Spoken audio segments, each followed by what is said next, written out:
سیالکوٹ اور گجرانوالہ کبھی آپ جائیں، آپ ناشتے میں وہاں پائے کھائیں گے، اتنے پائے کھائے جاتے ہیں ماشاءاللہ. لوگ کہتے ہیں کہ بھینسیں کیا یہاں اینٹوں پہ کھڑی ہوتی ہیں کہ سارے پائے تو لوگ کھا جاتے ہیں بھائی. خوراکیں ہیں خوراکیں. گجرانوالہ ایک شہر ہے پنجاب میں، تو وہاں مشہور ہے کہ ان سے پوچھو کہاں جا رہے ہو، کہتے ہیں کھانا کھانے جا رہا ہوں. پوچھو کہاں سے آ رہے ہو، کہتے ہیں کھانا کھا کے آ رہا ہوں. تو خوراکیں ہیں. اور ہم کراچی والوں کی خوراکیں ایسی ہیں کہ ایک بہت ہی باریک سے بندے سے کسی نے پوچھا کہ یار یہ تمہاری صحت کا راز کیا ہے. بہت ہی بیچارہ باریک تھا، ایک دبلا ہوتا ہے ایک باریک ہوتا ہے. تو کہتا ہے خوراکیں ہیں خوراکیں. کہتے ہیں کیا خوراکیں؟ کہتے ہیں ایک چمچی دودھ نہار منہ گھٹا گھٹ پیتا ہوں. ٹھیک ہے. خیر یہ تو آپ سے تھوڑا سا ویسے گپ شپ تھی آپ کو گرم کرنے کے لیے، تاکہ آپ تھوڑا ایکٹیو ہو جائیں اور بیان کی طرف آپ دھیان دیں. میں نے جو قرآن مجید کی آیات آپ کے سامنے پڑھی ہیں، دیکھو اللہ تعالیٰ کا ہم پر بہت بڑا احسان ہے. یہ میں کوئی روایتی بات نہیں کر رہا. آپ کو کی اردو بھی تھوڑی سی یہاں لوگوں کی مجھے لگا کچھ تھوڑی سی کمزور ہے، کچھ گجراتی انگلش اردو ہندی مکس چل رہا ہے، تو ایک نئی زبان وجود میں آ رہی ہے. تو کوئی بھی ایسا لفظ میں اردو کا تھوڑا گاڑھا استعمال کروں تو آپ مجھے بتا دینا یار یہ اس کا مفتی صاحب مطلب کیا ہے. سیالکوٹ والے تو میری پوری بات سمجھتے بھی ہیں، لیکن یہاں جو انڈین ہیں ان کو شاید دو چار الفاظ میں کوئی مشکل ہو. بیان سے پہلے میں ایک چھوٹی سی بات جو بڑوں کی بات ہے آپ تک پارسل کرنا چاہتا ہوں. اردو زبان سے اپنا رشتہ مضبوطی سے قائم رکھیں، اردو سے رشتہ ختم نہ کریں. کیونکہ دیکھو دنیا میں دو بڑی زبانیں ہیں جو اسلام کی زبانیں سمجھی جاتی ہیں. یہ تحقیق ہے، یہ مذاق نہیں ہے، یا ایسی ہوائی فائرنگ نہیں ہے.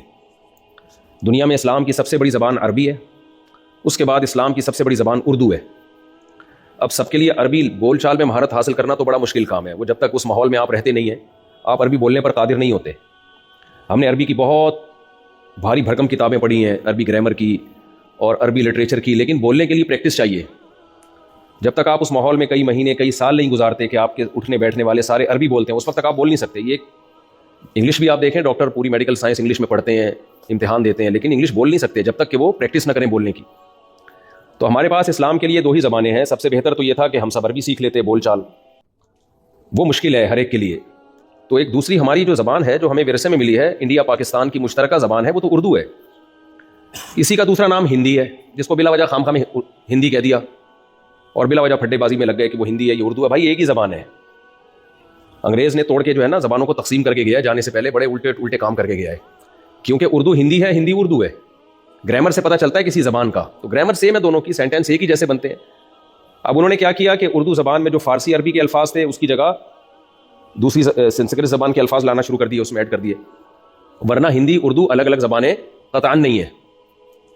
تو رسم الخط کو چینج کر دیا، بس لکھنے کا جو طریقہ ہے اس کو چینج کر دیا. تو آپ اس کو اردو کو ہندی کہہ لو، ہمیں کوئی اعتراض نہیں ہے. ہندی کو اردو کہہ لو، ہمیں کوئی اعتراض نہیں ہے. لیکن اس زبان کی حفاظت کرو، چاہے اس کو ہندی کا ہو چاہے اس کو اردو کا. بولے ہندی کی حفاظت کر لو، ہمیں کوئی اعتراض نہیں ہے. بھائی انگریز نے اتنی ترقی کر لیا، آپس کے رشتے ہیں ان کے نہیں ہیں. تو رشتے قائم کرنے سے کیا ہوتا ہے بھائی؟ رشتے قائم کرنے سے انسان کی فطرت ہے رشتوں کو بچانا، رشتوں میں رہنا. فطرت سے بغاوت کر کے آپ ترقی تو کر سکتے ہیں، خوش نہیں رہ سکتے. سمجھتے ہو کہ نہیں سمجھتے؟ آپ کو خوشی کے لیے مصنوعی طریقے چاہیے ہوں گے. تو اگر اپنے کلچر کو بچانا ہے، اپنے رشتوں کو بچانا ہے، تو مذہب کو بچانا پڑے گا. اور مذہب کو بچانے کے لیے اس زبان کو بچانا پڑے گا جس سے آپ کا مذہب سے لنک مضبوط ہوتا ہے. وہ کون سی زبان ہے؟ اردو یا ہندی کہہ لو آپ اس کو. ہاں علماء مدارس میں عربی سیکھتے ہیں، وہ تو سیکھتے رہیں گے، وہ تو پوری دنیا میں سیکھتے ہیں. تو پبلک کے لیے جو زبان ہے جو آپ کے لیے آسان ہے، جس کا کیونکہ اس کو سیکھنا نہیں آپ نے بچانا ہے. تو بچانا آسان ہوتا ہے، سیکھنا مشکل ہوتا ہے. تو ابھی بچا لو اس کو. میں یورپ امریکہ میں بھی لوگوں کو یہ بات کہہ کے آیا ہوں وہاں پہ کہ بھائی جو انڈین پاکستانی امریکہ جاتے ہیں، دنیا بھر میں جہاں جہاں جاتے ہیں، اپنی زبان کو محفوظ رکھو، اپنی زبان کو ضائع مت ہونے دو، ورنہ آپ کا رشتہ علماء سے کٹے گا اور پھر آہستہ آہستہ مذہب سے کٹے گا. حضرت مولانا ابو الحسن علی ندوی رحمہ اللہ تعالیٰ بنگلہ دیش گئے. جب بنگلہ دیش پاکستان سے ٹوٹ کے الگ ہوا تو وہاں انہوں نے بیان کیا کہ دیکھو پاکستان سے تم الگ ہو گئے، وہ ایک الگ بحث ہے، لیکن اردو سے رشتہ مت توڑنا پاکستان سے دشمنی میں. ایسا نہ ہو پاکستان سے تم نے الگ ہی اختیار کی تو اردو سے بھی الگ ہی اختیار کر لو. اردو سے رشتہ جوڑ کے رکھنا پڑے گا تمہیں. تو مولانا ابو الحسن علی ندوی رحمۃ اللہ علیہ تو بہت بڑے مفکر تھے، اور جو پیش گوئیاں انہوں نے اس دور میں کی تھیں آج وہ من وان پوری ثابت ہو رہی ہیں. تو ان کی بہت ساری باتیں انشاءاللہ میں یہاں مزید بیانات میں مولانا ابو الحسن علی ندوی رحمہ اللہ تعالیٰ کی کچھ باتیں میں انشاءاللہ بیانات میں ذکر کروں گا موقع بموقع. یہاں میرے 3 بیانات اور ہیں.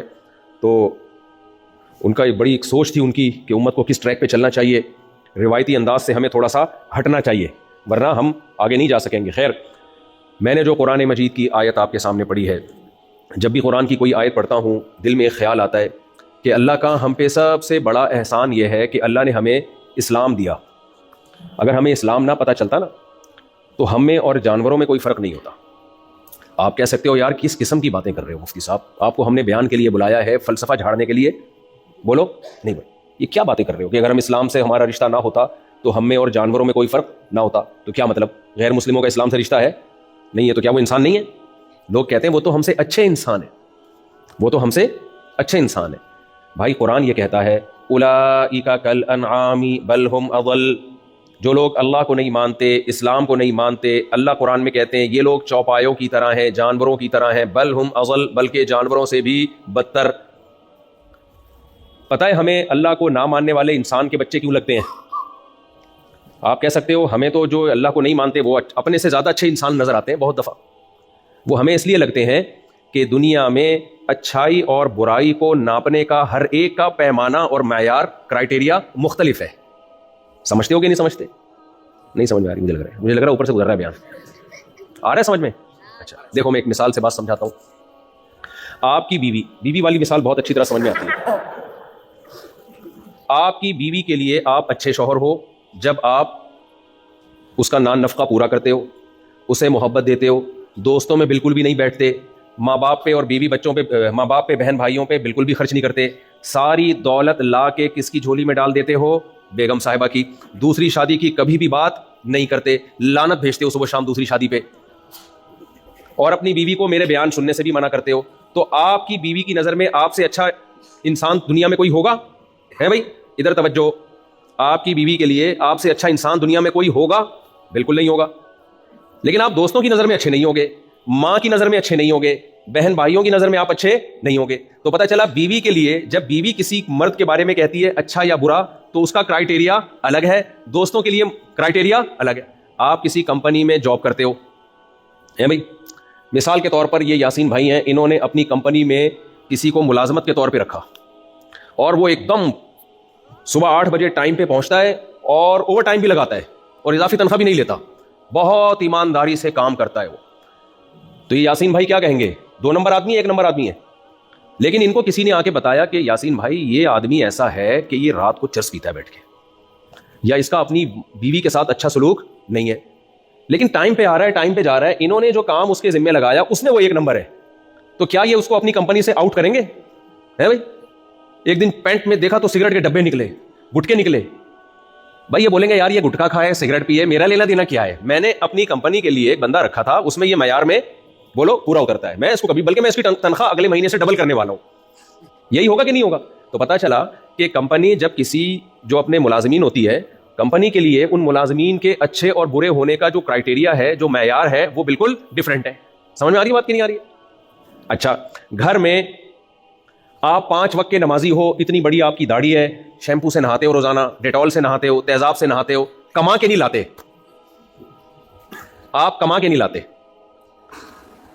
اور ایک بیٹا باپ کا ایسا ہے جو میلا کچیلا گندا, کبھی نماز نہیں پڑھی, کما کے جتنا کماتا ہے ساری رقم باپ کی جھولی میں لا کے ڈال دیتا ہے. باپ کی نظر میں صاف ستھرا اچھا ہے یا گندا میلا اچھا ہے؟ بولو.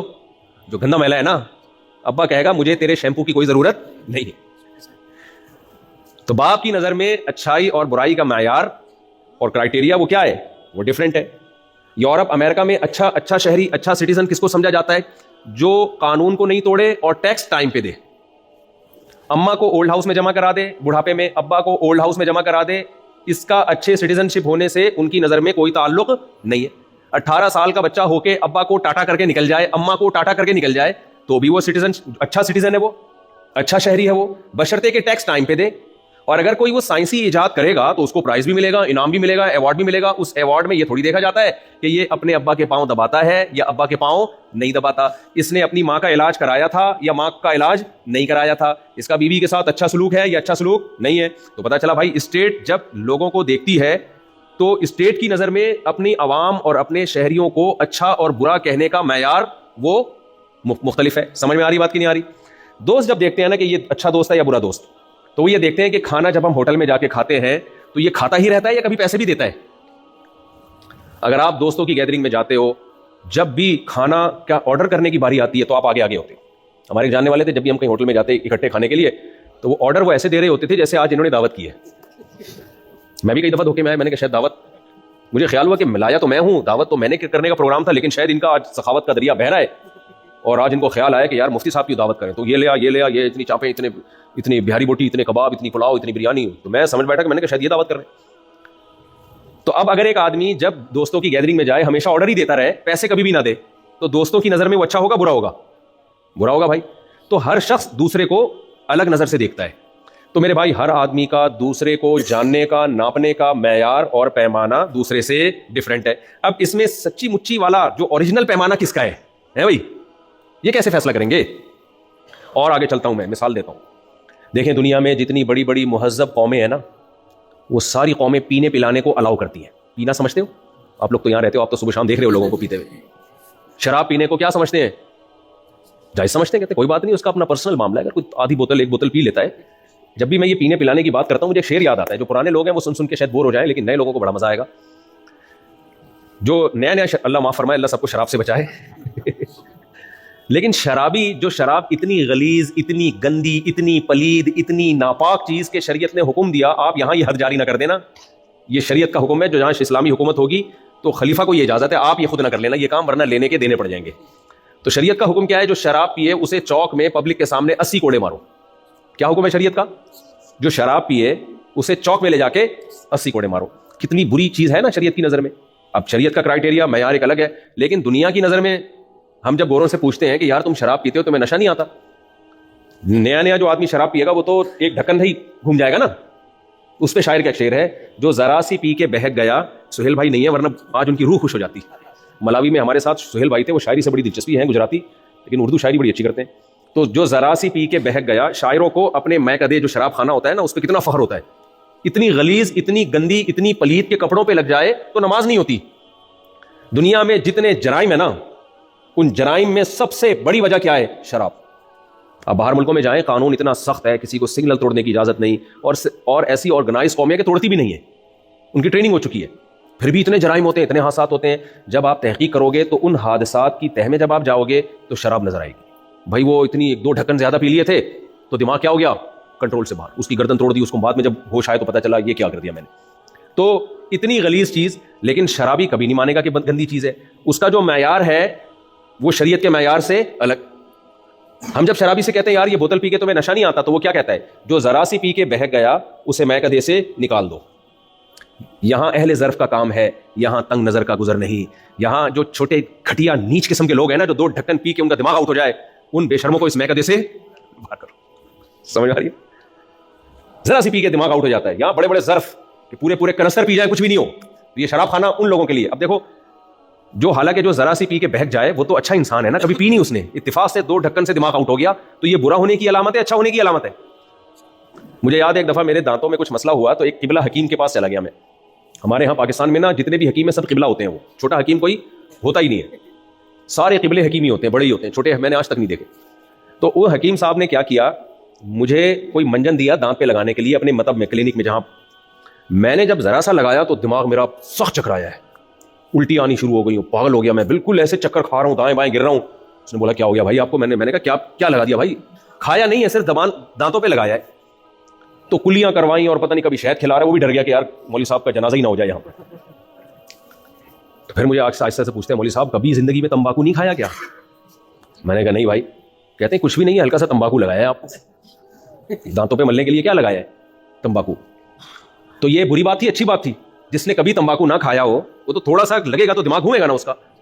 تو یہ اچھی علامت ہے نا کہ بھائی مولوی صاحب الحمدللہ تمباکو کے عادی, ٹوبیکو کے عادی نہیں ہے, سگریٹ نہیں پیتے ہوں گے, پان نہیں کھاتے ہوں گے, تبھی یہ حالت ہو گئی.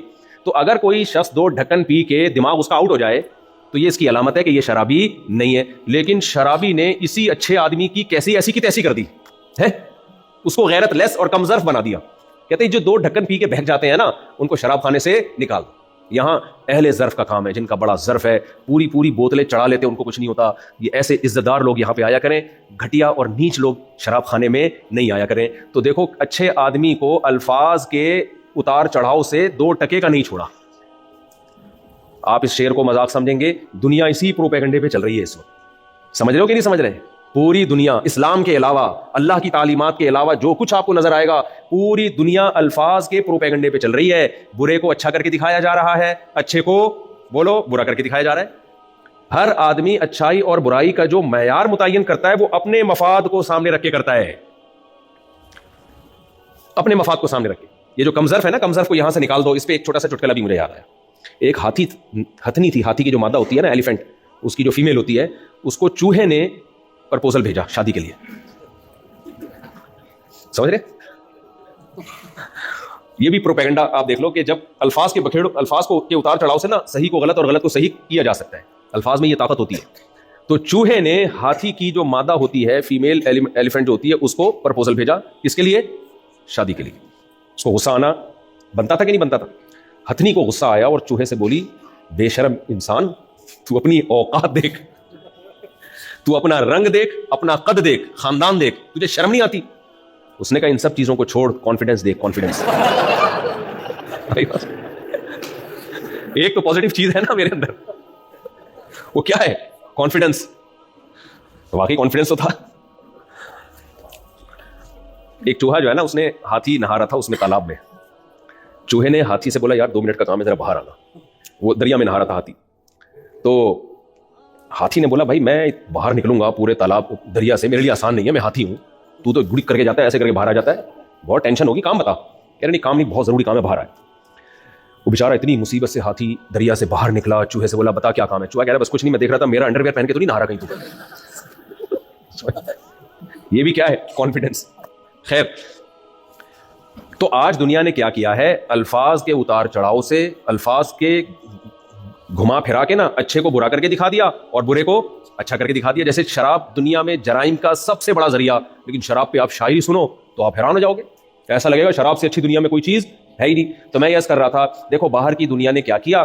ان کے ہاں کوئی شراب پیتا ہو تو بھی برا نہیں ہے، ٹھیک ہے نا، ڈرگس لیتا ہو تو بھی برا نہیں ہے. بعض ملکوں میں تو نشہ لیگل ہے، آپ پئیں بیٹھ کے، آپ دکانوں پہ مل رہا ہے، آپ بیٹھے، وہ کہتے ہیں وہ اچھا شہری ہے بشرطے کہ وہ ٹیکس دیتا ہو.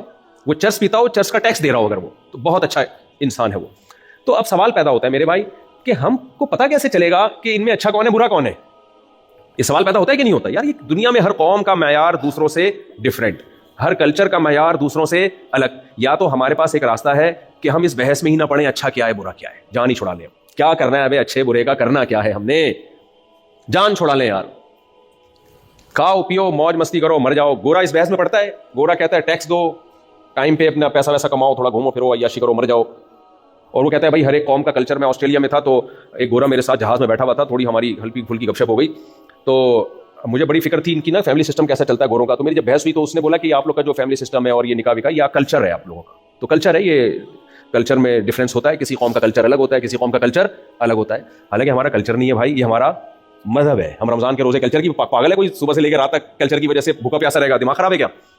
میرے ابا اگر 1 مہینہ روزہ رکھتے تھے تو میں ابا کی وجہ سے اگر 1 مہینہ بھوکا پیاسا رہوں تو میں سمجھتا ہوں کہ میرے لیے کم از کم ایسا ممکن نہیں ہے.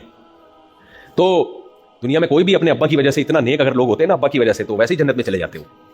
اتنا ابا کو کون آج کل مانتا ہے کہ ابا چونکہ 1 مہینہ روزہ رکھتے تھے تو 1 دن رکھے گا، 2 دن رکھے گا، اس کے بعد بولے گا بھائی ابا یہ آپ ہی کی ہمت تھی، ہم یہ کام نہیں کر سکتے. تو بات گھوم پھر کے یہاں آتی ہے کہ بھائی ہمیں ضرورت کیا ہے یہ جاننے کی کہ اچھا کیا ہے برا کیا ہے. چھوڑو چلتے رہو، نا نا نا نا نا نا. یہ ضرورت اس لیے ہے کہ اللہ تعالیٰ نے موت کے بعد ایک زندگی رکھی ہے. اگر وہ نہ ہوتی نا پھر تو مزے تھے. میں افریقہ میں ہی ٹھہر جاتا ہی نہیں واپس. میں کہتا میرے بیوی بچے وہاں، میں اکیلا، سب کو ساری میری ارننگ ان پہ خرچ ہو رہی ہے. بھی کم وقتوں منہ سے نکلتا رہ گیا استغفر اللہ. ساری میری ارننگ کس پہ خرچ ہو رہی ہے؟ 90% تو میرے بچے کھا جاتے ہیں، 19.25 تو یہ کھا جاتے ہیں، گھر والے کھا جاتے ہیں. میرے لیے کیا بچے گا؟ تو میرے پاس تو بہترین موقع ہے بھائی. ساؤتھ افریقہ آیا ہوں، امریکہ بھی گیا تھا، کینیڈا بھی گیا تھا، وہاں گزارتا، لائف انجوائے کرتا. وہاں تھوڑے سے بھی وہاں کے ڈالر ہمارے پاکستانی کرنسی سے بہت زیادہ ہے. کیا خیال ہے؟ ہر طرح کی عیاشی ہے بھائی. دنیا جاؤ عیاشی کے دروازے کھلے ہوئے ہیں آپ کے لیے.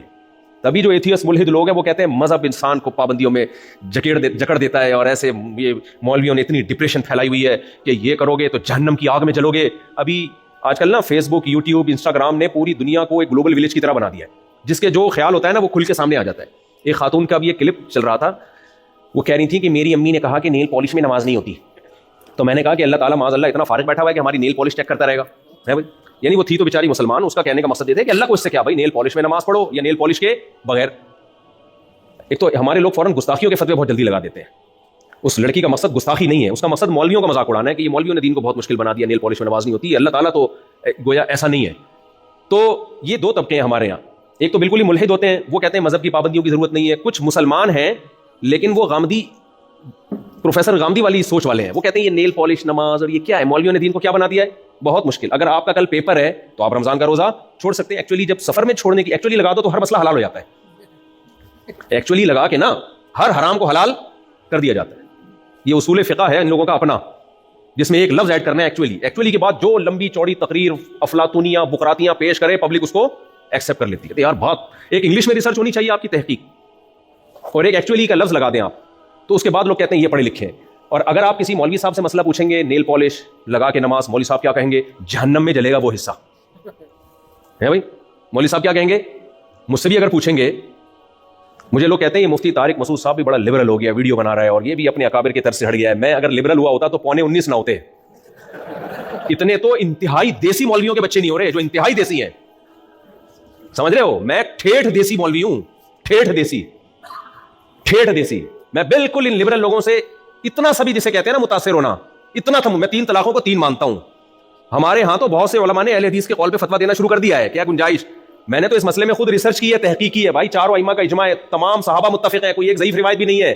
میں اگر براڈ مائنڈڈ ہوتا نا تو میں گنجائشیں نکال رہا ہوتا, کیونکہ ایسے چیخ چلا کے رو رہے ہوتے ہیں نا لوگ 3 طلاقیں دے کے آ کے. میں کہتا ہوں بھائی میں اللہ کی کتاب پہ جری نہیں ہوں, جو پہلے سے مذہب چلا آ رہا ہے قرآن و سنت صدیوں سے وہی برحق ہے. نئی چیز اسلام میں داخل بولو نہیں ہوگی. میں 20 رکعت تراویح کا قائل ہوں. کیوں, صدیوں سے 4 خلفائے راشدین کا دور, 4 ائمہ صدیوں سے, علامہ شامی نے اجماع نقل کیا, خود اہل حدیث علماء نے اجماع نقل کیا ہے. میں ریفرنسز دوں گا انشاءاللہ کسی وقت فرصت میں کہ 20 رکعت تراویح پر پوری امت جمع ہو چکی ہے. میں اگر اس جدید چیزوں سے متاثر ہونے والا ہوتا تو میں اپنے موقف میں لچک پیدا کر چکا ہوتا. بہت سے لوگ لچک پیدا کر چکے ہیں بھائی. ہم پرانے ہیں, پرانا اسلام مانتے ہیں, نیا والا بولو نہیں مانتے. آج کتنے اسکالرز ہیں جنہوں نے مشینی ذبیحہ کو حلال قرار دے دیا. ہم نہیں مانتے مشینی ذبیحہ کو حلال, ہم کہتے ہیں ہینڈ سلاٹر, ہاتھ سے بسم اللہ اللہ اکبر پڑھ کے جب تک ذبح نہیں کرے گا مرغی حلال بولو نہیں ہوگی. میرا واسطہ پڑتا ہے بہت سارے مولانا لوگوں سے, ایکچولی آپ یورپ امریکہ جائیں گے تو ایکچولی بڑی پرابلم ہوتی ہے, ایکچولی آپ خود جب مبتلا ہوں گے نا آپ کو پتہ چلے گا, تو گنجائش کا اس میں لوگوں کو آسانی. بھائی کس بات کی آسانی دیں, قرآن نے منع کیا لا تاکلوا مما لم یذکر اسم اللہ علیہ. اللہ کہہ رہا ہے جس جانور پر اللہ کا نام نہ لیا گیا اس کو مت کھاؤ, تو نام منہ سے لینا پڑے گا. جانور پر کا مطلب کیا ہے, جانور پر کا ایک مطلب تو ہوتا ہے کہ اس کے اوپر بیٹھ کے اللہ کا نام لے لو, حلال ہو جائے گا. یہ اس آیت کا مطلب کیا ہے, ذبح کرتے ہوئے اللہ کا نام, وہ مشین نہیں لے گی, وہ کون لے گا, انسان لے گا, اور بٹن دباتے ہوئے نہیں لے گا. اللہ تعالیٰ نے جانور ذبح کرنے میں اتنی احتیاط کا حکم دیا کہ مسلمان ہو, یہودی ہو یا عیسائی ہو, ان 3 کا ذبیحہ حلال ہے. مشین کا کوئی مذہب بولو نہیں ہوتا. تو میں اگر براڈ مائنڈڈ ہوتا نا, آج کل کے جو آزاد خیال لوگ ہوتے ہیں, تو میرے بھائی ہم تو پھر یہ فتوے دے رہے, مورگیج پہ گھر لینے کو ہم جائز بولتے کیوں نہیں؟ اب جنہوں نے لیا ہے وہ نہیں بول رہے.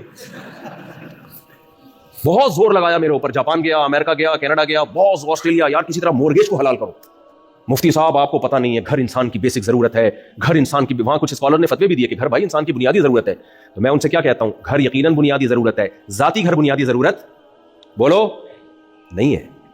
میں جب 4 رکھ کے کرائے پہ رہ سکتا ہوں, تم ایک والے تو میرے سامنے آیا نہ کریں, میرے سامنے نہیں بتایا کرو میں شادی شدہ ہوں. مجھے بہت غصہ آتا ہے, شادی شدہ اس کو بولتے ہی نہیں ہے جو آپ لوگوں. میری جب 3 ہوئی تھی نا, 3, اس وقت میں نے اپنے بڑوں سے کہا کہ اب میں سوچ رہا ہوں شادی کر لوں. انہوں نے کہا یہ اب تک کیا کیا تھا؟ میں نے کہا میں سوچ رہا ہوں کہ میں بھی شادی کر لوں.